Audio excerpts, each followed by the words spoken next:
Yeah, so my name's Joel, Joel Lowhead. I'm the cider maker here at Coffin Boutique Winery. So we're located about halfway between Meaford and Owen Sound, about 8 kilometers from Georgian Bay, which we're looking out over right now. So we were the first commercial winery in Grey County. 25 acres of grapes and vineyard. And about 6 years ago, we started making forbidden dry cider as well. So that's cider made from 100% Ontario apples, predominantly Georgian Bay apples. Yeah, it's one of the 3 forbidden ciders that we make and have available across the province at the LCBO and through the grocery stores. It's also forbidden pink and forbidden hopped.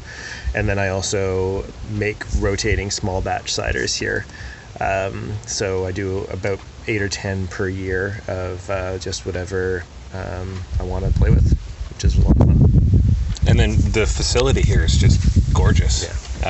Really nice overlook into a bit of a valley here. Mm-hmm. Obviously, we're sort of in COVID time, so things are a little different, but I'm assuming it gets quite busy on weekends. Yeah, a typical year, I forget the number of people that come through here, but tens of thousands travel. And what's most amazing about that is that we are near nothing and on the way to nowhere. So Coffin Ridge has really made a name for itself, and we draw people from as far away as the GTA and beyond. They really have to, we're a destination at this point, but it's worth it. You know, you guys know you drove down this dirt road and you thought to yourselves, surely are we still going the right way? And you were, but you end up here and we are on Coffin Ridge, overlooking Georgian Bay. The view's astounding, the facility's gorgeous, the property is just beautiful. So, and yeah, our maps told us to prepare to park our car and walk for a bit. Oh, really? Which is interesting. So I guess funny. Google Maps on the car that we have is not the right sort of comment. That's funny. Yeah, well, yeah, it could very well be, but yeah, it's a really, it's an interesting location. It took a lot of courage for the owners nearly 20 years ago to decide to put a winery here. They'd already owned the property and they recognized its uniqueness and beauty, and so they really wanted to create something that would draw people to this property so that they could experience it. And they knew that apples and pears and grapes grew well here because they all grew wild on this property. And so thinking that if they could grow wild, they could cultivate them, they decided to put in a boutique winery. And that first year they made something like 5,000 bottles or something silly, really, really small number.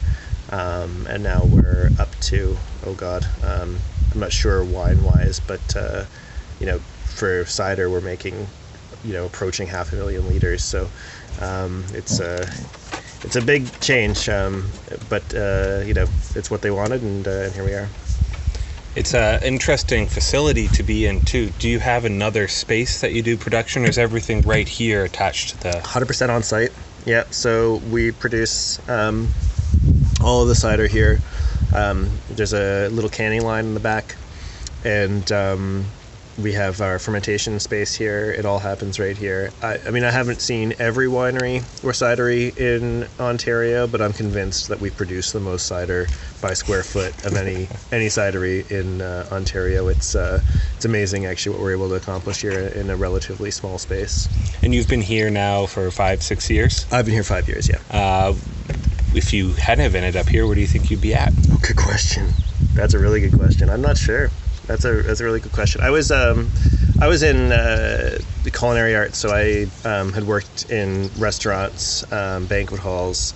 I dabbled with catering. I owned my own catering company for a couple of years in Toronto. So I could have ended up there. I think my fascination with cider is about flavors. It's about farm to table kind of ethos in terms of food and drink in Ontario. I love the idea of staying local and expressing terroir.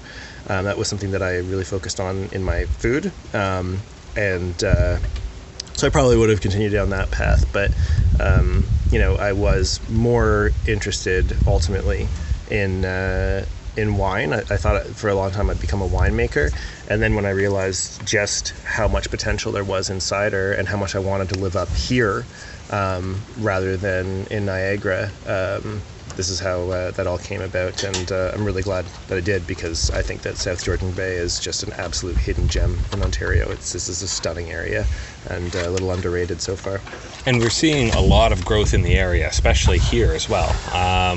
10 to 15 new cideries showing up in Ontario every year, more every day, especially when it comes to other groups that are adding to it. What have you found that the growth in cider has meant for Coffin Ridge? It's a good question. So there's more awareness of cider, certainly. So, at the beginning, when Forbidden was the only cider that we were serving, it was a bit of a tough sell for a lot of folks. Cider wasn't normalized at all. Many people, when you said cider, they genuinely thought that you meant like a sweet, unfiltered apple juice, unfermented. So the concept of hard cider was foreign to so many people. And eventually we would see people thinking that a fermented cider would still be a really sweet, fizzy, pop-like kind of confection. But that's really changed. So with the advent of all of these new craft ciders across the province, people walk in and they've tried craft ciders, they've gone to their favorite wineries, and those wineries are producing ciders. And so we don't have to have the talk as often anymore. People kind of know what they're looking for and have a little bit of experience. And certainly people my age and younger, so sort of the millennial set, are excited by, intrigued by ciders, and are willing to get a little weird with cider, which is pretty cool. So the craft beer experimental bent, that's gone a long way too. You mentioned experimenting yourself and having some small batch work. Mm-hmm.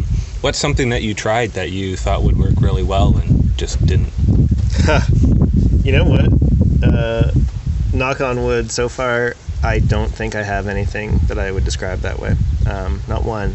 The most difficult cider I ever made was a rhubarb cider that was just a lot harder to actually get to be where I wanted it to be, to get it tasty. I thought it was going to be a walk in the park, but in terms of like the amount of rhubarb that I needed to use and how I needed to process it and the types of filtrations that I needed to go through, and all of the adjustments I needed to make to get the finished product, it was just a lot of hoops to jump through. But other than that, I haven't done anything yet, that I would call anything but successful, frankly. But I also haven't been doing anything too strange like, milk chocolate or whatever. Is there, if you would describe what your preference of cider is, how would you good question. describe what you would like to do? That's a good question. So when I'm drinking cider, or like cider touring in places, I love terroir expressive ciders. So if I could have a cider that is from an apple that is, say, historic to your region, that's the first one I'm going to go for. Single varietal, just like we would be looking at in wine. I love, orchard to glass cideries that are going to be processing, growing and processing the fruit themselves. So that really, all of that appeals to me. On the other hand, I've also met a lot of cider makers and cideries that are so focused on that style of cider making that they look down on anybody that does anything different. And so there's this real sort of like sense of purity around that sort of historic style of cider making, which I think is just hogwash.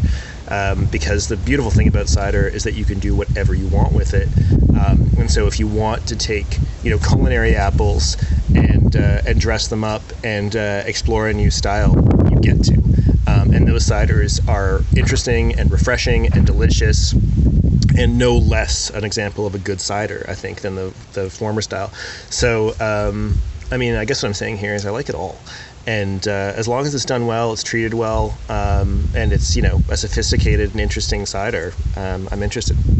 And there's so much to learn and think about it, especially in Canada, and then comparing to what they have down in the States and overseas and so on. It really makes for a unique sort of it's almost like music. They're kind of like their own genres in itself. Definitely. Yeah, exactly. And the apples and the fruit are the instruments, That's exactly it. And yeah, I mean, I wouldn't say that classical or Baroque is the superior style to improv jazz or blues or anything like that. It's dependent on where you are and what you're in the mood for. So.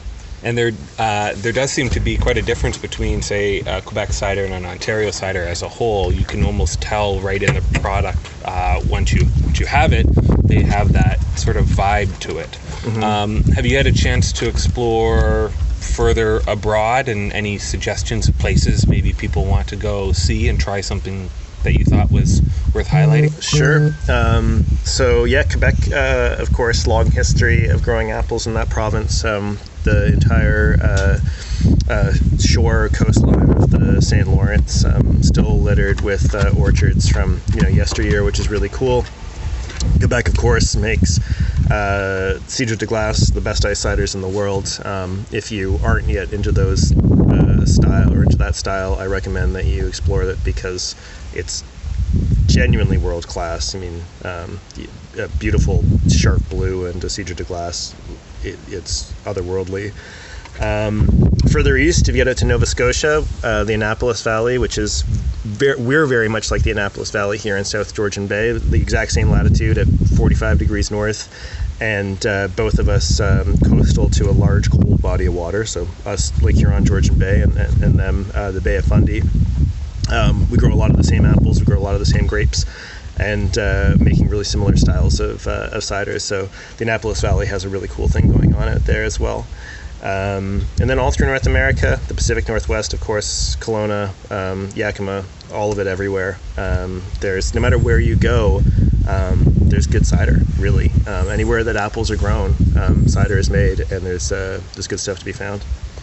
And I guess just to bring it back home to here, do you have anything coming up in the next little while that you're interested in either trying or that's coming out?